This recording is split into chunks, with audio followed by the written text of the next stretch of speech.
EIP 정보관리사 물류실무 기출문제 풀이하도록 하겠습니다. 1번 한국자전거에 등록된 품목 배터리 TS50의 계정 구분으로 옳은 것을 고르시오. 우리 품목에 대해서 물어봤습니다.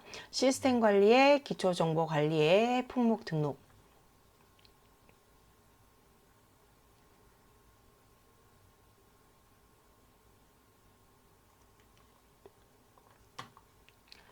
자, 그래서 여기 시작 문자열의 품번을 45로 놓고 조회하도록 하겠습니다. 자, 그럼 여기 바로 뜨죠. 이 품목의 계정은 상품입니다. 그래서 답은 2번이 되겠습니다.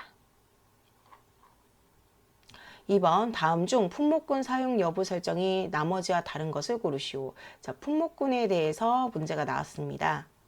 자, 얘는 품목군 등록으로 가시면 되겠고요. 조회. 자, 산악용 있고요. 사용 중이고. 그 다음에 현지용 사용. 그 다음에 비포장용 미사용. 그 다음에 특수용은 사용이네요. 그래서 3번 비포장용이 답이 되겠습니다. 3번 다음 주와 한국자전거에 등록된 일반 거래처 중 업태가 제조 외로 등록된 거래처를 고르시오. 자, 일반 거래처 등록으로 가고요.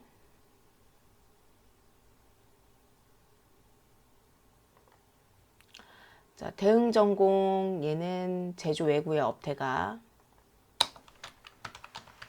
그래서 답은 1번이 되겠습니다. 나머지 것들도 볼게요. 하나상사는 도소매 외, 그 다음에 빅파워는 제조 도소매,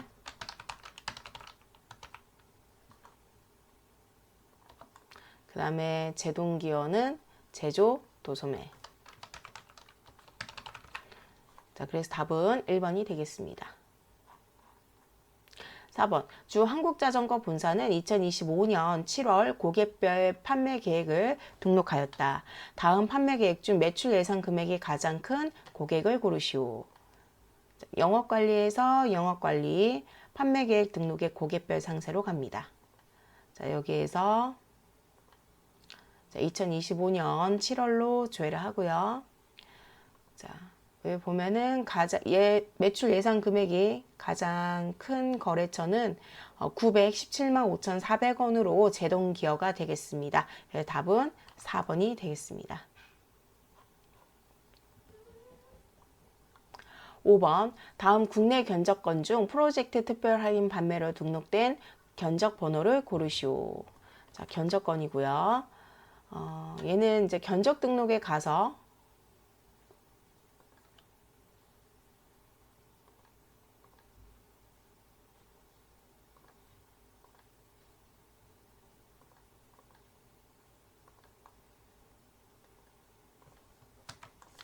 5번 다음 국내 견적건 중 프로젝트 특별 할인 판매로 등록된 견적 번호를 고르시오.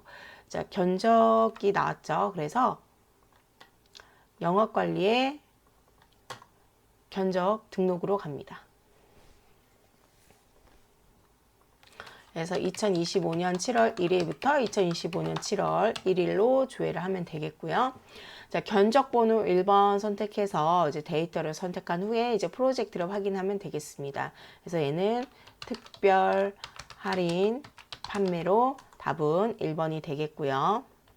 자, 나머지도 볼게요. 2번은 일반 자전거, 그 다음에 견적 번호 3번은 일반 자전거, 그 다음에 견적 번호 4번도 일반 자전거가 되겠네요. 자, 요거 말고도요, 어디서 보냐면 영업 현황에 보시면 견적 현황이 있습니다. 여기서 이제 조건을 놓고 조회하셔도 되겠습니다. 한번 볼게요. 사업장 1000번이고요. 2025년 7월 1일부터 2025년 7월 1일 조회를 하고요. 그 다음에 프로젝트를 특별 할인 판매로 놓고 조회를 하시면 바로 뜹니다. 견적번호 1번. 여기 보이시죠? 6번 다음 견적 내역 중 계정 구분이 반제품으로 설정된 품목들의 견적 수량의 합계를 고르시오.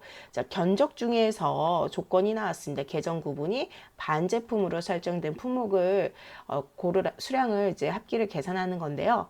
물론 견적 등록도 가도 되겠지만 이러면 이제 하나하나 우리가 계산을 해야 되겠죠. 그래서 견적 현황에서 조회하도록 하겠습니다. 자, 사업장 1000번이고요. 견적 기간은 7월 2일부터 자, 2025년 7월 2일까지고요. 그 다음에 계정 구분인데요. 검색 상세에 보시면 여기에 계정 구분이 나옵니다. 그래서 반제품을 클릭을 하고 조회를 눌러주시면 나오겠습니다. 그래서 반제품만 있는 것들의 이제 견적 수량을 보니까 60개네요. 그래서 답은 4번이 되겠습니다.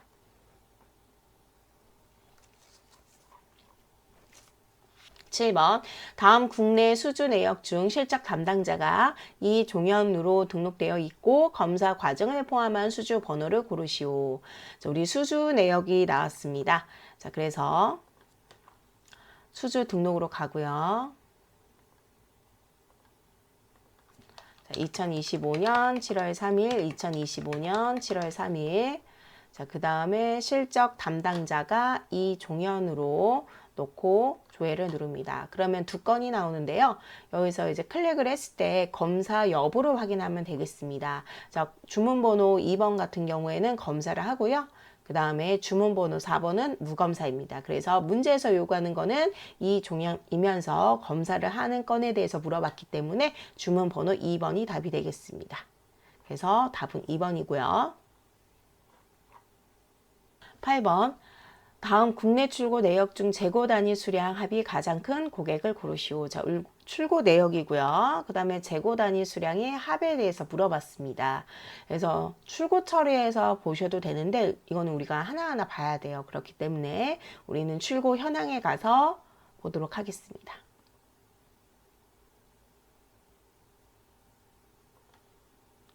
자, 사업장 1000번이고요. 출고 기간 입력해 주시고요. 2025년 7월 4일로 입력하고 그 다음에 검색 상세에 보면은 출고 창고가 있습니다. 출고 창고는 상품 창고로 놓고 조회를 눌러주시면 되겠습니다. 자, 우리 고객별로 뭘 봐야 되냐면 여기 끝에 쭉 가다 보면 재고 단위 수량이 있어요. 그래서 요거 합계를 이제 우리가 화면에서 보이게끔 할 건데요. 자, 마우스 오른쪽 키 눌러서 정렬 및 소개에 가서 정렬 및 소개로 갑니다. 우리는 뭐부터 할 거냐면 이제 고객을 기준으로 합계를 낼 거예요. 그래서 자, 여기 맨 순서를 0번으로 만들어 놓고 이제 소개를 체크하도록 하겠습니다. 혹시 요거 빼고 나머지는 빈칸 두고 고객으로만 소개 합계를 낼 거고요. 그 다음에 쭉 내리다 보면은 자, 우리 여기 보면은 재고 단위 수량이 있어요. 그래서 얘도 우리가 좀 보기 쉽게 거래처 옆에다가 두도록 하겠습니다.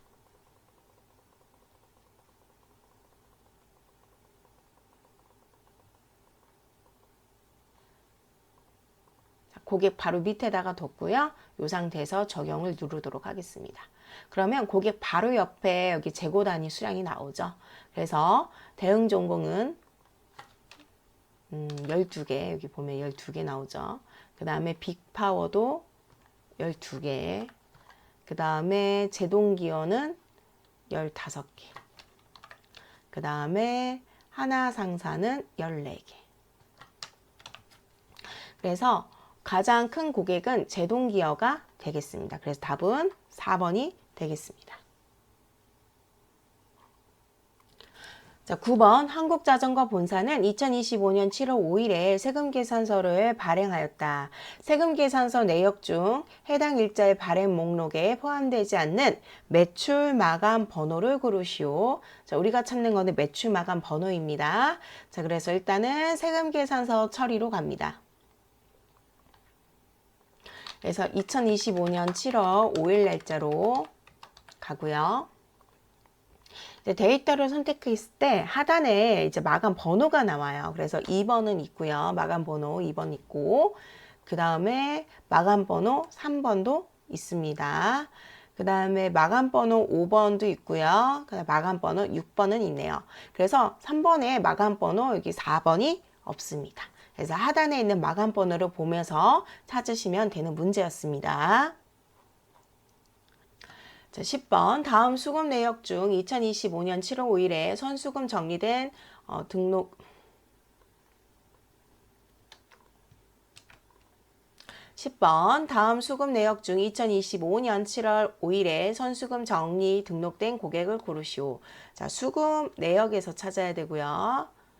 자, 수금 등록으로 갑니다. 2025년 7월 1일부터 2025년 7월 1일까지 조회를 하면 쭉 나오죠.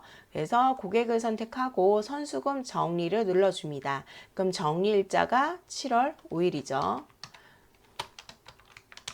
그래서 답은 1번이 답이고요.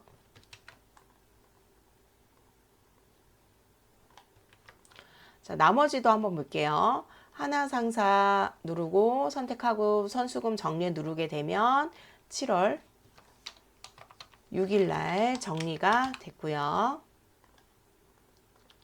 자, 그 다음에 빅파워를 선택했는데 정리가 없죠. 그래서 얘는 선수금 정리가 없습니다.